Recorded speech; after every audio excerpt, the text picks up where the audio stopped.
voilà, sur le sujet, qui ont E3 mené. Je pourrais en prendre un aussi, mais vous m'entendez? On n'a rien entendu pour commencer. Vous n'êtes pas un clown? Non, ça va aller, je pense qu'on va s'entendre. C'est juste. Je peux mettre un micro, mais. Il fait une annonce de évidemment avec un micro. C'est pour pouvoir être entendu. Oui, c'est pour en fait, on est un petit peu loin les uns des autres, et donc si on veut donner le micro à chaque fois. D'accord, dans ce cas, je vais juste faire un truc.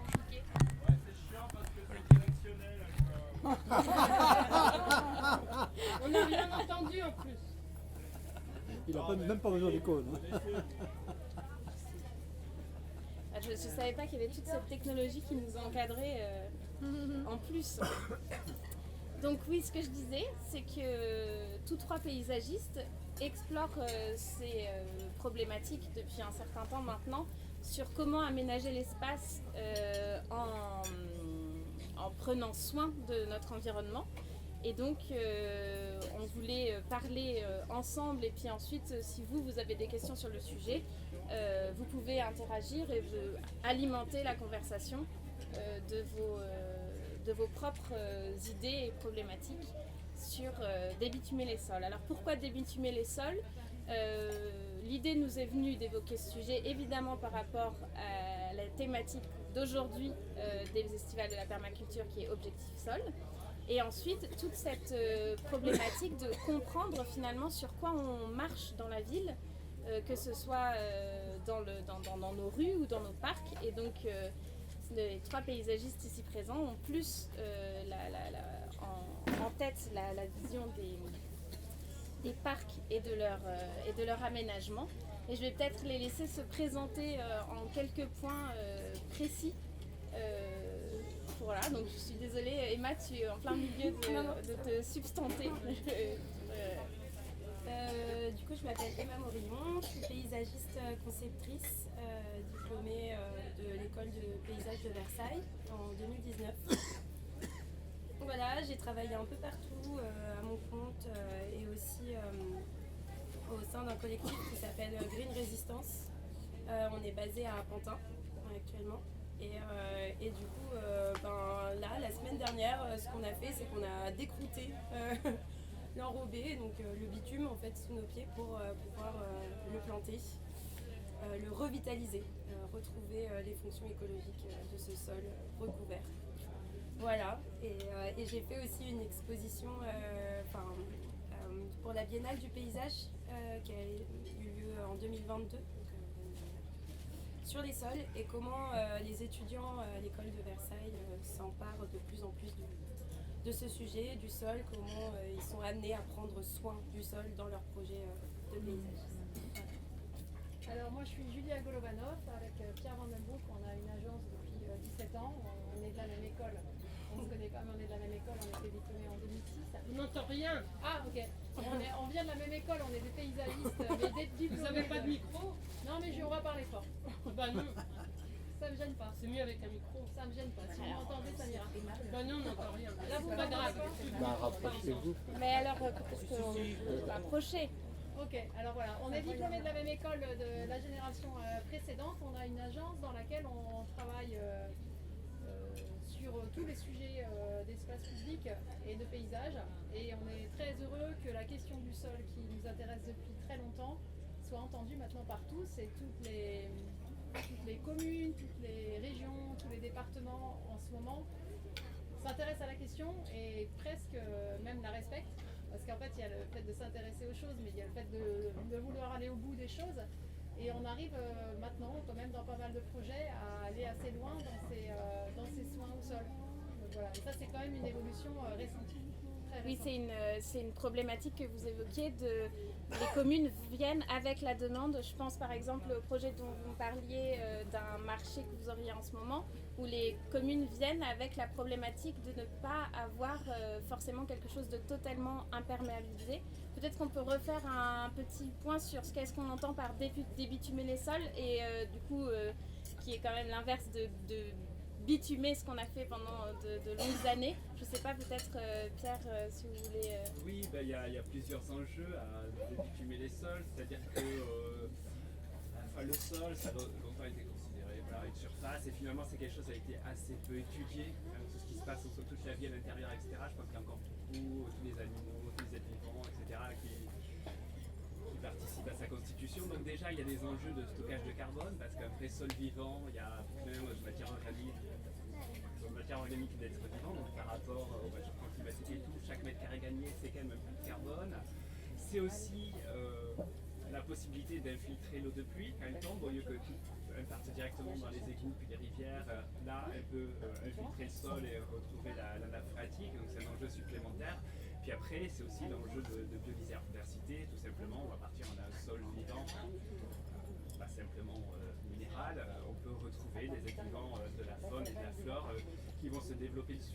Et il y a plusieurs échelles sur le sol. Il y a aussi l'échelle de l'aménagement. Il y a aussi une échelle, on va dire, nationale, avec l'idée de limiter, d'arrêter de continuer à bitumer, artificialiser les sols, parce que c'est une grosse tendance, dès qu'on se construit des nouveaux logements et tout, on remplace un champ, même si c'est on va dire de l'agriculture industrielle, malgré tout il y a espoir de revenir à un état vivant, mais une fois qu'on installe des maisons, des routes, etc., c'est quand même un bien commun dont l'avenir est fortement compromis, puisque même si aujourd'hui on a beaucoup de démarches de revitaliser des sols, etc., mais enfin déjà si on arrivé à arrêter au niveau national de consommer chaque année, je ne sais pas, l'équivalent d'un département en aménagement urbain, voilà, donc il y a deux échelles. Il y a l'échelle de consommation d'espace, avec une loi qui commence à se mettre en place, peut-être imparfaite, mais dont on voit qu'elle va avoir du mal à atterrir visiblement dans certaines régions. Et puis après, l'échelle de l'aménagement, que ce soit l'échelle du jardin ou du projet d'espace public, on est sur d'autres problématiques qui finalement recroisent les mêmes enjeux. Ouais, pour compléter simplement, si les villes commencent à vouloir des projets de déminéralisation, et parfois le projet s'appelle comme ça, et ils disent voilà, on a une place, on veut la déminéraliser, on veut qu'elle soit végétale, c'est quand même aussi beaucoup parce que la prise de conscience a été forte depuis quelques années. On a eu des mois de juillet notamment et de juin très très chauds. Tout le monde crame. Même ceux qui s'intéressaient absolument pas à tout ça se rendent compte qu'il y a un inconfort, quelque chose de difficile à vivre en fait dans les villes où on rapproche sa main du sol, d'un sol en enrobé et on voit, mais on a l'impression de mettre la main au-dessus d'un radiateur. Alors que quand vous mettez le même jour au même endroit la main au-dessus d'un sol végétal, vous voyez bien qu'il y a une différence de température. En général, tout dépend, mais en général on dit que c'est 13 degrés de moins. Donc 13 degrés de moins, c'est quand même la important. composition du sol, que je résume, genre la composition du sol qui va accueillir de la biodiversité va permettre finalement d'avoir une température moindre de réflexion qu'un sol en enrobé sombre en plus. Et donc finalement, si nous on supporte pas ce sol à 60 degrés, évidemment d'autres êtres vivants ne supportent encore moins. C'est-à-dire qu'une plante, elle a des racines, elle ne peut pas bouger. Et beaucoup d'animaux dépendent aussi de corridors écologiques et ne peuvent pas rejoindre des lieux vivables.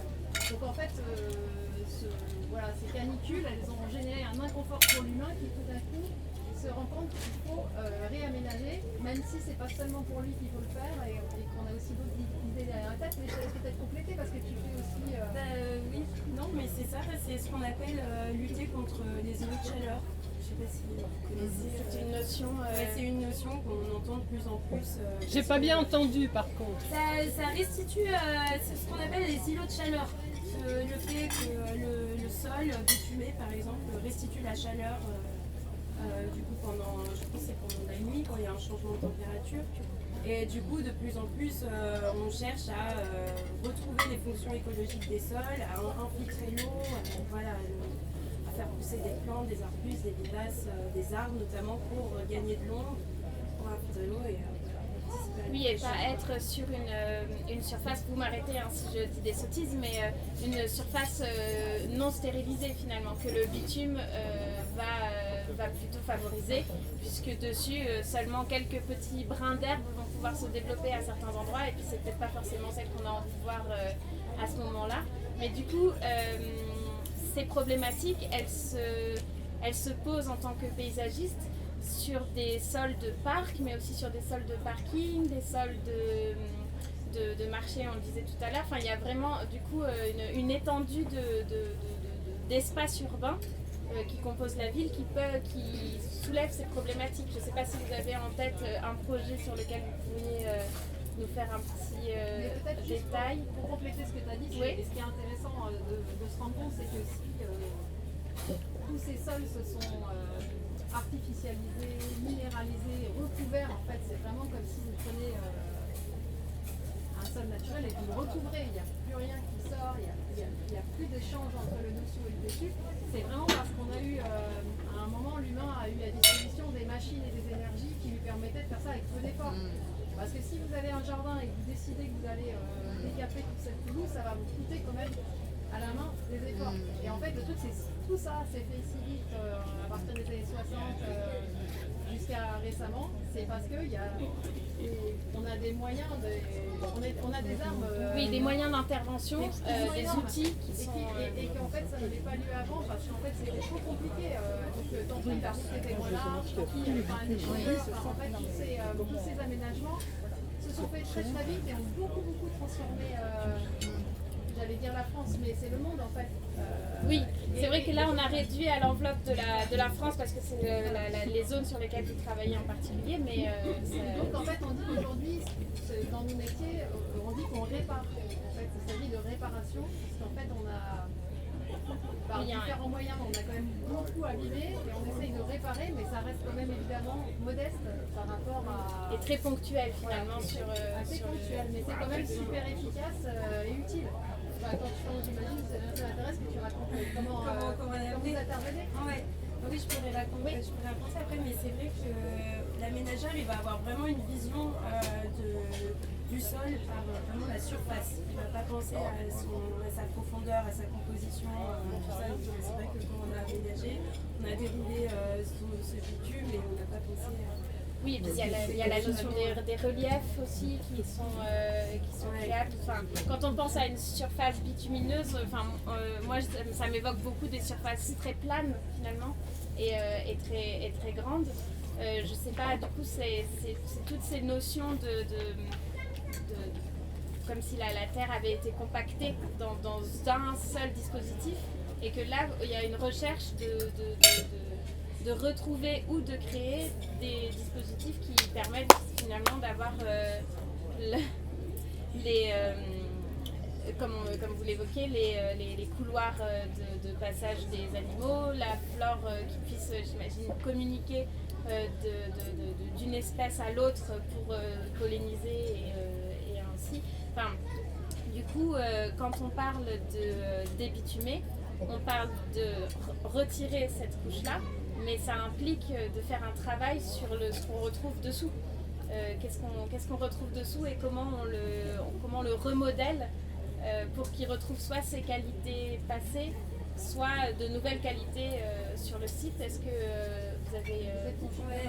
oui, voilà, du coup, nous à Artagon, on est basé avec l'association dans une cour de collège, complètement de l'enrobé.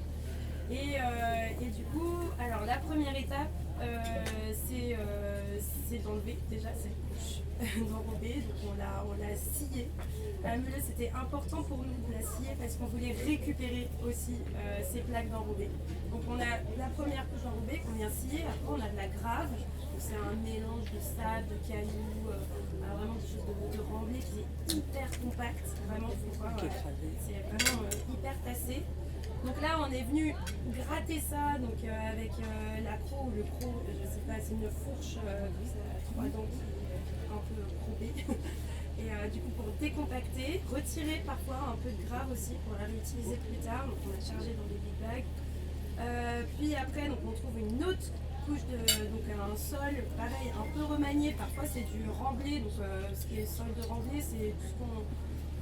des briques, des morceaux de briques, de l'argile, un sol vraiment recomposé. Et après, en dessous ça, on a trouvé le sol naturel, qui est plutôt sableux, plutôt filtrant du coup. Donc ça nous intéressait, mais on ne voulait pas jeter trop de matière non plus. Je sais pas, ça devait faire en grave, on avait 10 à peu près. Après, de remblai, ça a varié. Des fois c'était 5, des fois 10, 15. puis après, on trouvait. Mais parfois, ça dépendait vraiment des endroits, parce qu'on a débuté à plusieurs endroits dans le collège. Ouais. Ça dépend si c'est carrossable ou pas. Ça dépend si c'est carrossable ou pas. Bah là, c'est dans un objectif de voie de. Enfin, voilà. Là, c'était dans un collège. C'était.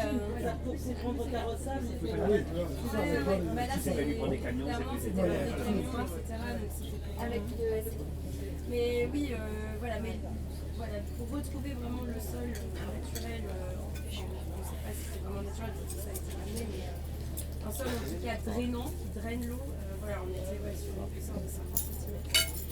Et donc du coup, quand on a retiré la grave, on est venu apporter du fumier, fumier animal, pas mal, sur une épaisseur de 5-10 pareil, un peu équivalente. Qu'on est venu mélanger un peu au remblai qu'on avait trié. On a trié des gros morceaux de briques, par exemple, des gros morceaux de pierre. On a trié le sol du remblai. L'idée, c'était vraiment qu'on réutilise au maximum la matière.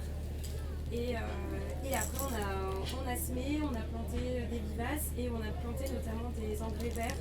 Je ne sais pas si vous connaissez, c'est des engrais, c'est des plantes qui favorisent, qui stimulent la vie du sol, en leur apportant par exemple de l'azote, du potassium, des choses, et surtout qui ont des racines traçantes et qui vont permettre de décompacter aussi le sol. Par exemple, il y a le sarrasin, la moutarde, la facélie, voilà, il y en a plein.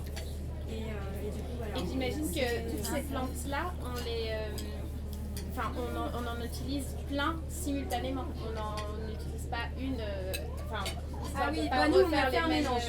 Nous on voilà. a fait un mélange, mais tu peux utiliser. En fait, ça dépend. Si ton sol, par exemple, a besoin vraiment que de l'azote, tu as une plante précise qui va apporter beaucoup d'azote, donc tu peux planter que celle-ci. Nous on aime bien les mélanges parce que du coup ça varie, la floraison en fonction des saisons, etc. Donc on peut le faire, mais tu plantes que du sampo.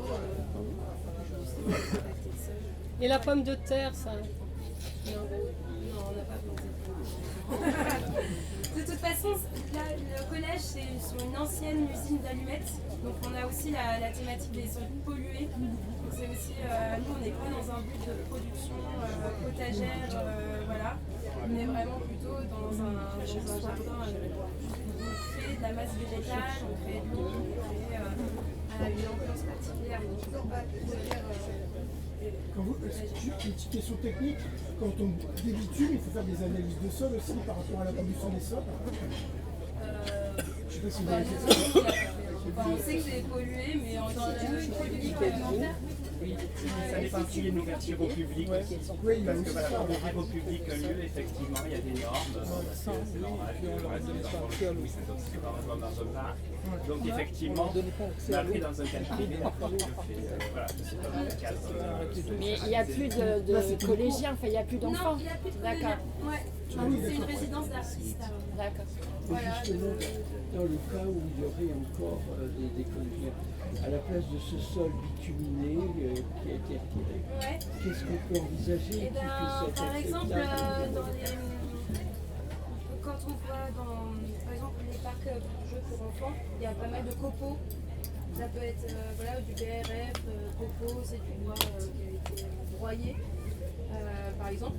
Ça permet d'être perméable. En fait, il faut toujours avoir cette question du sol, il faut juste garder la perméabilité du sol. C'est vraiment laisser l'eau s'infiltrer, c'est le plus important.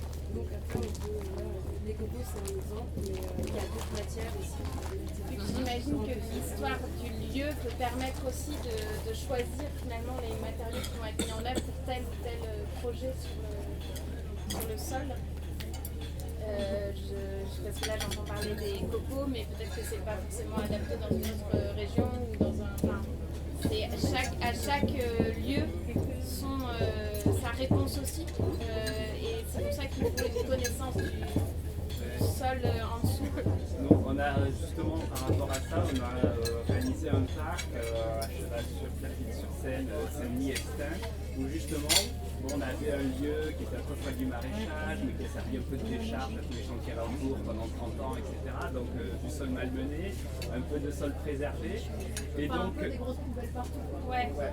Mais aussi, Malgré tout, sur la partie maraîchage, aussi on avait l'accumulation de produits phytosanitaires par endroit, ou de l'endroit où on vidangeait le tracteur, etc.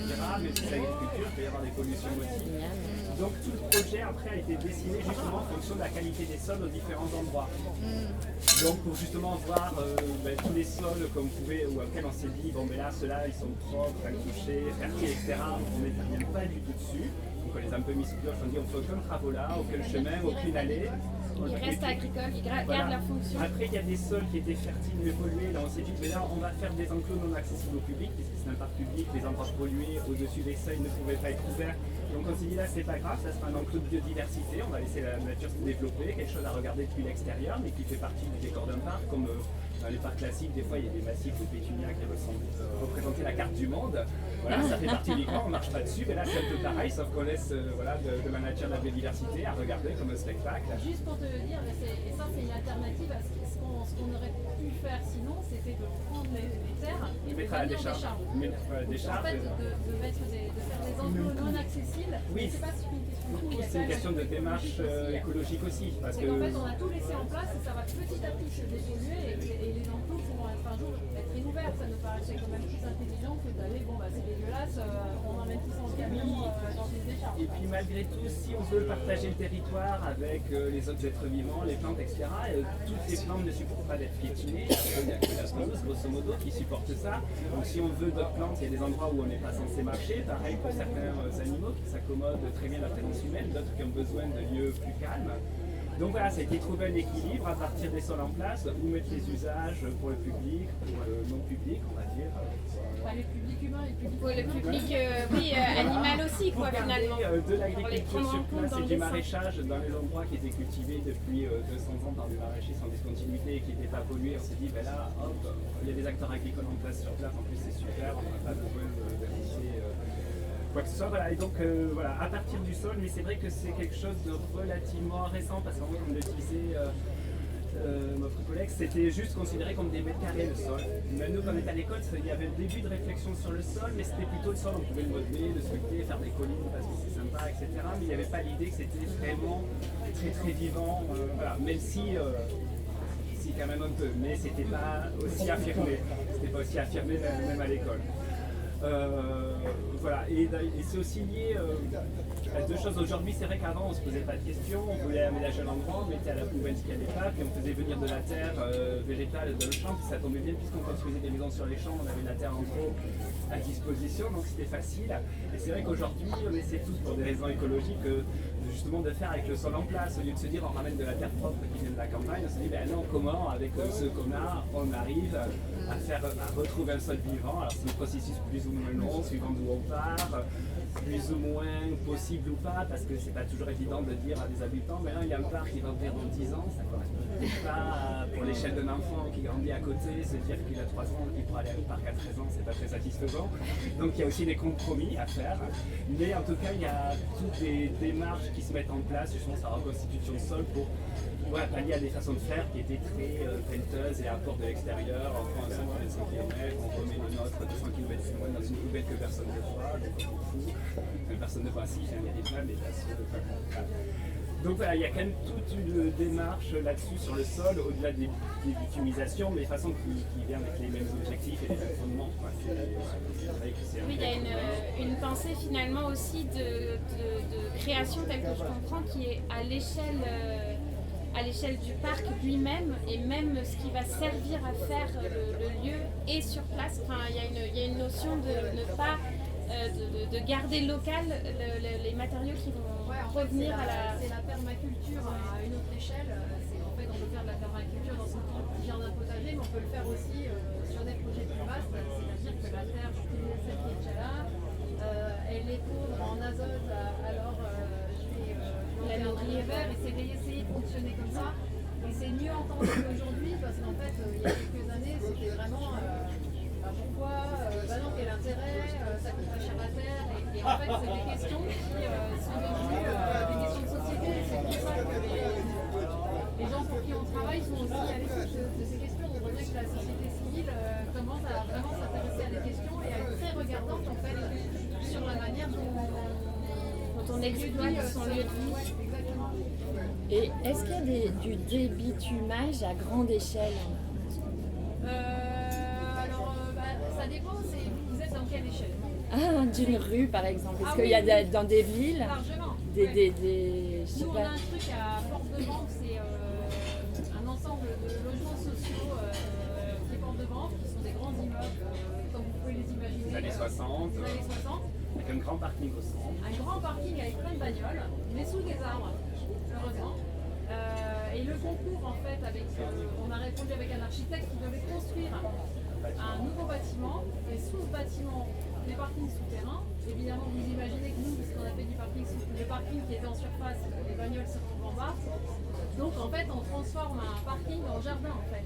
Et ça, c'est quand même une transformation assez grande parce qu'il se trouve que c'est quand même cette échelle, c'est plus grand qu'ici. Il y a un petit détail, c'est que le parking est sous le bâtiment. Après, tout le parking aérien se retrouve en pleine terre. Enfin, l'ex-parking aérien se retrouve en pleine terre. C'est pas un jardin sur dalle. C'est pas un jardin sur dalle. C'est un jardin en pleine terre. Donc, C'est un jardin en pleine terre. on a mais ce qui est très intéressant, parce qu'on n'est pas là pour faire notre publicité, c'est de dire nos chocs et nos étonnements. On a fait des réunions de concertation et des gens se sont plaints. Les habitants se sont plaints. Comment ça, il n'y aura plus ma voiture devant chez moi. l'immeuble. Mais non, mais vous aurez un jardin, vous aurez des arbres, vous aurez des plantes, vous aurez des bancs, vous aurez un endroit pour jouer aux boules. Et on était vraiment là pour interroger les habitants sur de quoi vous avez besoin. Vous avez des problèmes de sécurité, oui, il faut qu'on fasse attention à ça parce qu'on n'est pas du genre à faire non, oui, d'accord, ok, il faut qu'il y ait un code, d'accord, voilà. Et donc il y avait une proportion quand même, pas la plus grande, mais il y avait quand même des gens qui aujourd'hui, en fait, je trouve que d'avoir devant chez eux un jardin plutôt qu'un parking, Ah oui? c'est un problème. Ah bon? C'est-à-dire qu'il y a cette peur aussi de l'occupation après du jardin. Les jeunes, Oui, Ouais, alors, non, il y a mais la là, peur du changement général Il y aussi. avait ça, mais il y avait surtout qu'en fait, de ne pas voir la voiture depuis la fenêtre. Oui, ils ont accepté. oui, bien sûr. Non, mais après, on a montré des trucs. En fait, avec le temps, tout le monde a voulu faire un truc, tout d'un coup, je rentre chez moi et c'est moins chaud. Mais finalement, il y a une histoire Ils l'ont d'usage même qui est cinéma. questionnée et le sol participe à répondre à ces différents usages aussi. Peut-être, monsieur, Je voulais juste revenir sur la reconquête de ces espaces imperméabilisés. Moi, je prends l'exemple au niveau du département de la Seine-Saint-Denis que je connais bien. Il y a le projet des cours Oasis. Alors, l'idée, c'est de désimperméabiliser les cours des établissements scolaires. Moi, quand je vois ce qui se fait, je trouve qu'à la limite, c'est presque plus polluant que ce qui existait au départ, puisqu'ils décaissent, effectivement, ils récupèrent les graves, etc. Ils ramènent de la terre végétale. Et puis après, alors c'est souvent des entreprises d'espaces verts qui sont mandatées pour faire ça, hein, c'est des marchés, donc ils travaillent avec des paysagistes, et donc ils ramènent effectivement de la terre qui vient d'ailleurs, parce que bon, c'est vrai que c'est pas toujours évident de retravailler avec la grave existence et avec l'existant du sol, et puis au niveau de la végétalisation, moi je travaille, on produit des plantes sauvages locales en Seine-Saint-Denis, et en fait on n'arrive pas à répondre aux marchés publics, parce que les entreprises espacières, en fait, dans leur propre pépiniérisme, leur propre... ils font venir des arbres de Hollande, d'Allemagne, d'Italie, et c'est une vraie catastrophe dans le cahier des charges, parce qu'au lieu de privilégier des plantes locales sauvages, en fait ils ont leurs propres fournisseurs, et du coup on se retrouve avec des aberrations presque écologiques, parce qu'effectivement on va chercher des végétaux qui viennent d'ailleurs, rien à voir en termes de... Voilà. Et même en termes de résilience. Et dont un sur deux va crever. Et donc ça, c'est vraiment, je pense que c'est sympa l'idée de désimperméabiliser, et la question c'est aussi de savoir comment, quoi. Et donc voilà, parce que si c'est pour faire venir des tubes de terre, des arbres qui viennent d'ailleurs, des arbustes, etc., enfin bon, on est un peu dans le délire, quoi. Alors après, l'élu, il peut toujours dire on a fait tant de mètres carrés, parce qu'ils aiment bien hein, les chiffres, tant de mètres carrés, machin, etc. Mais après, concrètement, c'est comment on l'a fait, quoi. Avec quoi? Après, ça devient sur finalement l'approvisionnement de ce qui va composer l'espace ensuite. C'est ce que vous questionnez en fait. Ouais, C'est Il est très vrai parce que c'est vrai qu'on a l'impression que le végétal c'est beau, c'est vivant et tout, mais il y a les mêmes travers que dans toutes les industries, c'est-à-dire qu'il y a des arbres, ils sont semés à Angers, ils grandissent en Allemagne, ils sont suivis en Hollande, et après ils sont rapatriés en France ou ailleurs dans le monde. Et c'est vrai que ça, on imagine que c'est comme c'est végétal et vivant, c'est forcément vertueux, mais c'est vrai qu'il y a tout un circuit et des habitudes là aussi à remettre en cause, mais comme partout, parce que le transport bien, etc. Moi j'ai un petit exemple très simple. Mais il n'est pas à la hauteur de ce qui coûte écologiquement. Quoi. Un exemple très simple. Nous on travaille avec les croqueurs de pommes de Seine-et-Marne. C'est une association au niveau national qui milite pour préserver les arbres fruitiers qui font partie de notre patrimoine, des variétés anciennes. C'est pas la granny et la golden. Et voilà. Et donc on essaie de privilégier ce type de végétaux dans les aménagements paysagers. Et on s'aperçoit qu'en fait, c'est quasiment impossible, quoi. Parce que les entreprises d'espaces verts, elles ont leurs propres fournisseurs de fruitiers avec les mêmes porte-greffes qui ne sont pas forcément adaptés au sol, etc. etc. Donc, alors, pour le commun des mortels qui ne connaissent rien, ils se disent « Ah, c'est super, on a mis des fruitiers », mais en fait, et parfois, c'est pas... on arrive à passer à côté parce que nous, dans le parc en question, on a demandé des arbres fruitiers avec des essences dont on savait qu'elles venaient du 77.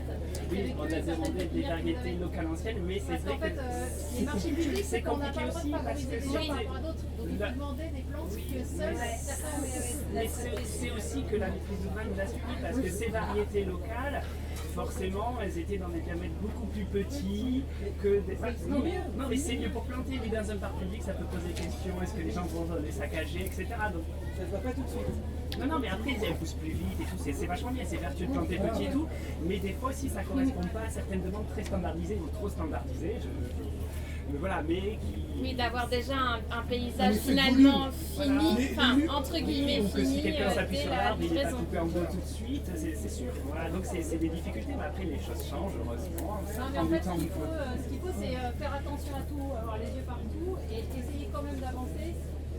Se dire, bon, bah tant pis, cet arbre, il vient pas de là où je voudrais, mais quand même on avance et petit à petit. Oui, de grignoter finalement de Et la... par exemple, les pavés, on a déposé et reposé des pavés. C'est déjà très bien par rapport à faire venir des pavés de Chine.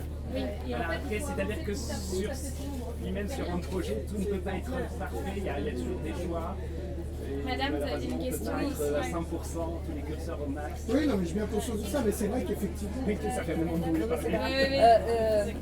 Oui, moi je pensais à la débitumisation des cours d'immeubles et comment faire pour quand même que ces cours remplissent leur usage, qui est les poubelles et les eaux. Alors en fait, il faut travailler sur nous. Ce qu'on essaye, c'est de travailler, mais j'imagine que pareil, c'est sur les largeurs minérales. En fait, on réfléchit au minimum minéral. Et on dit, bon bah voilà, il y a X personnes qui habitent dans cet immeuble, l'allée doit faire au moins, de toute façon, 1m40 pour quelqu'un dans un fauteuil roulant. Est-ce que c'est commun usage? On essaye de réfléchir à la largeur minimale. Et évidemment, il y a une voie pompier, évidemment, il y a les poubelles, évidemment, tout ça est respecté. Mais ce qu'on essaye de faire, c'est de ne pas augmenter le nécessaire. Voilà, parce que c'est vrai qu'on était depuis longtemps dans des surdimensionnements, style par exemple, quand on aménage la place du village, par exemple, pour le jour, il y a le cirque et la brocante qui marchent en même temps. Alors qu'en vrai, ça arrive une fois par an, donc est-ce que c'est la peine d'avoir un espace stérile, etc. Est-ce qu'il ne faut pas se dire, tous les ans, peut-être qu'on va relabourer, ressemer un coin voilà, c'est-à-dire qu'on était aussi dans le maximalisme du c'est pratique, il n'y a rien à entretenir, ça coûte pas cher, et donc à tout surdimensionner, tout ce bitume. Oui, mais il y a eu les mêmes problématiques, pardon, j'interromps, mais il y a eu les mêmes problématiques sur les salles multi-activités aussi, qui étaient finalement, qui sont énormément de préfabriqués côté architecture, qui étaient censés tout accueillir et donc qui sont plus pratiques de tout accueillir, mais finalement ne répondent pas aux usages courants du quotidien. Il y a cette, Mais du coup après, il faut des jardiniers pour s'occuper des lieux. Après, il faut des jardiniers pour s'occuper des lieux. Il faut des jardiniers pour Des s'occuper des jardiniers. lieux ensuite. Nous, les projets sur lesquels on travaille, il y a des jardiniers qui sont municipaux parce que c'est des projets publics. D'accord. Dans le cas de l'abordement, c'est des logements sociaux, il y a aussi un contrat. Après, nous, on est ravis quand un collectif d'habitants a aussi envie de prendre en charge une partie qui soit plus spontanée. Ça, c'est pas nous, on le suggère. Après, Allez-y, je vous en prie. Non, juste pour rejoindre ça, en fait, moi dernièrement j'étais sur un petit passage, alors c'est dans le 20e, mais où il y a des jardins partagés. C'est un faux jardin partagé parce que c'est un passage, une impasse avec du bitume en fait, parce que c'est une impasse bitumée. Et eux, ils voulaient revégétaliser des gens qui sont constitués en collectif dans le passage. Et en fait, ils se sont vus interdire de bitumer parce que il y a des canalisations, des choses qui passent. Et en fait, ils ont deux problèmes avec la ville donc, par rapport à ça. Alors, ça pose la question de comment protéger effectivement ces zones-là, comme vous dites, avoir un minimum, on va dire, minéral, genre des espèces de voiles qui permettent au passage de ce genre de choses d'être fait, tout en, on va dire, des bituments autour. Et le deuxième truc aussi qu'ils avaient comme questionnement, c'était par rapport à un logement social qui était dans l'impasse, avec une espèce de zone, un petit passage vraiment privé, donc qui n'était pas sur la voie, mais qui ne servait à rien, qui était du sol pas cultivé, alors que eux avaient proposé, même des habitants du lieu, et on leur a dit bah oui mais non, c'est le bailleur social qui s'en occupe, donc vous pouvez rien faire. Et en fait du coup voilà, c'était le problème, j'ai l'impression que c'était juste de se coordonner avec tout le monde, trouver des gens qui se disent voilà là oui on va essayer de voir comment on peut débitumer tout en protégeant l'électricité, les bois, une excellente perche sur la conversation suivante qui est justement se réapproprier le constructif. 99% des problèmes sont humains. C'est des personnes qui ne se sont pas parlées en général. Oui, mais là, ça fait des mois L'hôpital qui se soulage la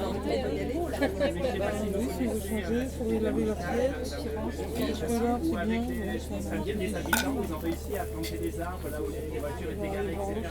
Même si les pourcentages de sol ouvert n'ont pas été énormes, l'ambiance de la ville est quand même très, très différente aujourd'hui. Ah mais de toute façon c'est déjà très bien, ils ont mis des pots un peu partout, ils ont mis... je veux dire, ils ont quand même végétalisé en fait de manière artificielle. C'est vrai qu'à Paris, c'est hors sol. Mais c'est hors sol, voilà. Et surtout ça débitume pas. Oui, c'est ça aussi le truc, c'est de se dire actuellement, il faudrait vraiment débitumer très fortement, ce n'est pas fait. Je ne sais pas ce qui se passe sur la place de Alors j'espère que ça va être réellement ça et pas remettre un site en neuf. De toute façon, même il y a eu même des excès dans le sens, il y a eu la ville de Paris à un moment a dit que devant le ville de Paris, mais moi je garde ça. Ils avaient oublié qu'il y avait un parking. C'est pas qu'ils avaient oublié, ils étaient partis sur le fait qu'ils allaient remplir de terre le parking, etc. Mais c'est devenu hyper technologique, hyper technique. Mais enfin, moi je trouve qu'ils ont bien raison d'occuper le terrain avec des sons. Oui, c'est une première sensibilisation. Ah non, mais je pense que ils veulent faire quelque chose.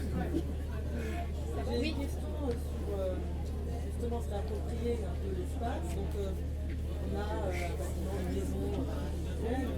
Est-ce qu'on a le droit de ranger 20 cm sur le mur pour planter une plante? il y a des villes qui ont institué ça. Donc c'est des conventions. C'est des conventions de des petites villes où effectivement il faut faire la demande à la mairie parce que quand même ça reste pas l'espace public donc partagé, donc le privé n'en dispose pas librement, le principe de l'espace public. Et donc oui, après il y a des conventions et la ville vérifie s'il n'y a pas de réseau justement, si c'est un problème par rapport au gaz, à l'électricité, tout ça. Ou alors même des fois il peut y avoir des problèmes à Paris de dissolution du gypse. S'il rentre après, les sous-sols peuvent s'effondrer, ce qui peut être problématique aussi. Donc le bitume c'est super. Donc dans les villes, ça existe, il y a des chartes, j'imagine. C'est ça, les chartes. Mais du coup, il y a une vérification et il y a aussi un règlement. C'est-à-dire que la personne. C'est-à-dire que la personne. C'est-à-dire que la personne qui fait la demande devant sa maison, ou la copropriété qui fait devant son immeuble, après elle est d'accord qu'elle ne se retournera pas contre la ville s'il y a des problèmes d'infiltration dans l'arcade, et aussi qui s'engage à entretenir. C'est juste ça, juste au photo. C'est 5 minutes que j'amène le téléphone. C'est une convention d'entretien et de mise à disposition. À Bordeaux et à Lille, il y a ça, c'est tout petit.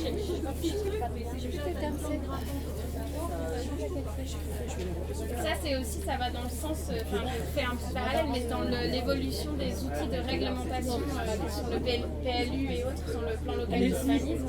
Il y a Il y a une évolution en cours aussi de rédaction de ces éléments-là, parce que je ne sais pas, par exemple, vis-à-vis des places de parking allouées par habitation, il y a des jauges qui ont été établies dans les années 70 à la rédaction de ces pièces, qui sont à 2,5 par logement, si je me souviens bien, et qui sont plus forcément d'actualité en termes d'usage de l'automobile, et qui du coup ne sont plus forcément nécessaires chez chaque privé d'avoir 2,5 fois places, et donc c'est une réinterrogation aussi des outils réglementaires que de vouloir avoir un petit espace de végétalisation devant sa chaussée. Ou, ça c'est à l'échelle vraiment du particulier à l'action. Moi, je proposais à la maire de Paris qu'elle débitume la voie express, les berges de Seine. Oui, il va falloir qu'elle se renseigne sur les dessous, du coup, si je comprends bien tout ce qui a été évoqué jusqu'à présent, c'est se renseigner sur toutes les couches sous-jacentes. Que ce soit vraiment une promenade et pas une piste de vitesse. Là, je pense qu'on est sur les premières étapes, du coup, on commence à apporter du végétal hors sol. Réparer deux petits endroits et abîmer des très grands. Voilà, c'est ça. Parce que sinon, on est toujours en train de remplir ce qu'on est en train de citer de l'autre côté. Et il y a encore aujourd'hui parfois des gros projets un peu incompréhensibles. Il y en a en cours dont on entend beaucoup parler en ce moment. Alors qu'il y a tous ces petits projets de réparation, il y a des grands projets qui sont souvent des projets prévus de très longue date et qui sont finalement dans un enchaînement de problématiques et qui ne sont pas actualisés puisque les préoccupations premières ont été établies il y a 20 ans ou 25 ans sur complètement d'autres objectifs que ceux que la société voudrait porter aujourd'hui. Mais là, c'est une aparté. Débitumer, certes, c'est une bonne chose. Après, la question, c'est comment. On a essayé d'y répondre là, et on voit que parfois, en tout cas, c'est pas toujours bien fait comme il faut. Et puis il y a aussi la préservation des terres agricoles. Moi, je suis partie du collectif des terres de Gonesse, du triangle de Gonesse. Il y a eu le projet d'Europa City qui a été abandonné. C'est 300 hectares de terres agricoles d'excellente qualité, puisqu'on dit que c'est des terres à blé, c'est ce qu'on retrouve en Ukraine, qui sont menacées par l'extension du Grand Paris. Et aujourd'hui, le gouvernement, alors Castex, l'ancien Premier ministre, avait arrêté le projet Europa City, et aujourd'hui il y a un projet d'une gare qui se trouve à 3 km du centre-ville de Gonesse, et pour justifier l'existence de cette gare avec le Grand Paris, ils veulent faire un lycée dans le couloir des avions. Il y a les avions qui décollent toutes les 2 minutes, il y a un avion. C'est pas grave s'ils n'entendent pas. Pardon ? Oui, non mais... C'est pas grave si les élèves entendent rien. Non mais c'est un vrai délire en fait quand on y réfléchit, parce que cette gare elle est complètement excentrée et c'est des terres agricoles d'excellente facture. Alors c'est très bien de désimperméabiliser et de débitumer, mais il y a aussi le vrai enjeu des terres agricoles, et on parlait de... Et c'est pas uniquement le cas de Gonesse, c'est le cas de Saclay, et c'est le cas effectivement de l'extension de toutes les villes qui sont en province. Et voilà, avec l'étalement urbain, c'est un vrai problème de territoire, parce qu'on parle d'autonomie alimentaire. Aujourd'hui, on a bien vu que l'Ukraine a du mal à exporter son blé, qui nourrit des gens. Nous-mêmes, alors on n'est pas dépendant du blé, mais on est dépendant de plein de matières agricoles. Il faut quand même savoir qu'on est quand même très déficitaire dans plein de domaines. Et donc il y a aussi un enjeu national de préservation de ces terres agricoles. Moi, dans le coin où j'habite, en Seine-Saint-Denis, il y a un exploitant qui a aujourd'hui très peu d'hectares du côté de Coubron.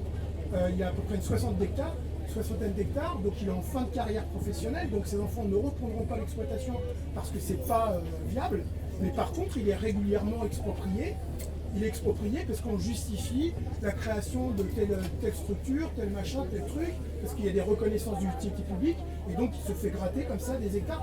Et à un moment il avait négocié, c'est juste une anecdote, il y avait une parcelle qu'il voulait pour faire un établissement, une école primaire, il a demandé juste à changer de parcelle parce qu'il sait que sur l'autre parcelle, la terre est de moins bonne qualité. Ça a été refusé par la mairie. Ils ont dit non, c'est là qu'on veut faire l'école. Mais prenez juste en face. J'ai une terre qui est beaucoup plus, qui est de moins bonne qualité. Il n'a pas pu.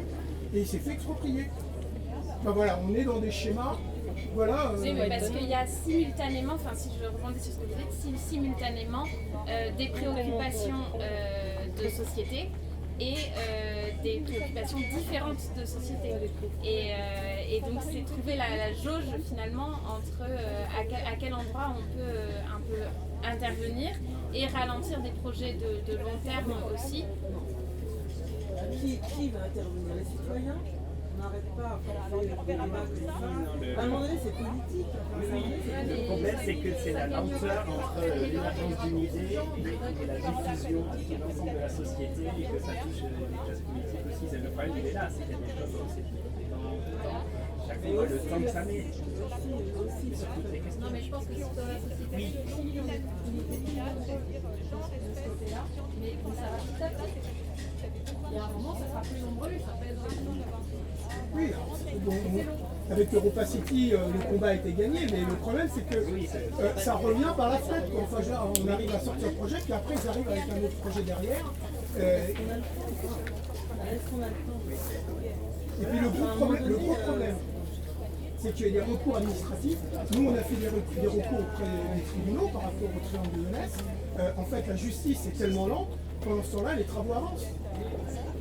Et au bout d'un moment, on arrive à des situations où en fait, on peut reculer. Donc, c'est aussi des vrais enjeux de territoire. Moi, je pense qu'il y a un gros cynisme. Mais normalement, quand il y a un recours, les travaux sont stoppés. Là, c'est pas le cas. Eh bien, il faut le faire tout simplement constaté par l'huissier, c'est la loi. Oui, mais vous savez, ça, enfin, on a un peu la pratique. Et s'il y a ne serait-ce que 10 personnes qui sont sur le terrain en disant vous devez respecter le recours, la police ne pourra pas intervenir, aucun organisme ne pourra déloger ces gens. Vous dépendez en fait non pas d'un juge des référés, vous dépendez en fait d'un tribunal administratif. Oui, mais s'il y a un recours, le recours ça auprès bloque. du tribunal administratif prend du temps. Après, il peut se déclarer incompétent. D'accord? Ou alors il peut donner une décision qui est favorable au projet. D'accord? Et Oui, donc après, il faut contester. Et tout ça prend énormément de temps. Vous parlez de ce qui se passe après, mais à partir du moment où il y a un dépôt de recours, les travaux sont arrêtés. Non, c'est pas si simple que ça. C'est Non, la on l'aurait réalité. fait. Oui, je suis désolée de vous interrompre, mais on peut continuer à discuter, mais Julia va nous abandonner. Voilà. Non, j'ai rien.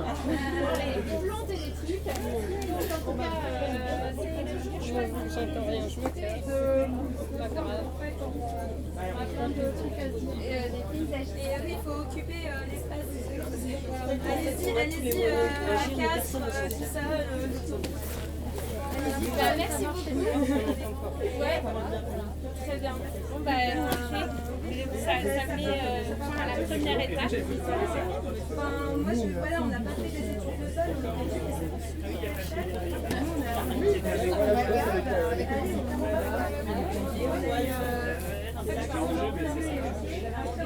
Parce que nous, je vois des choses précises.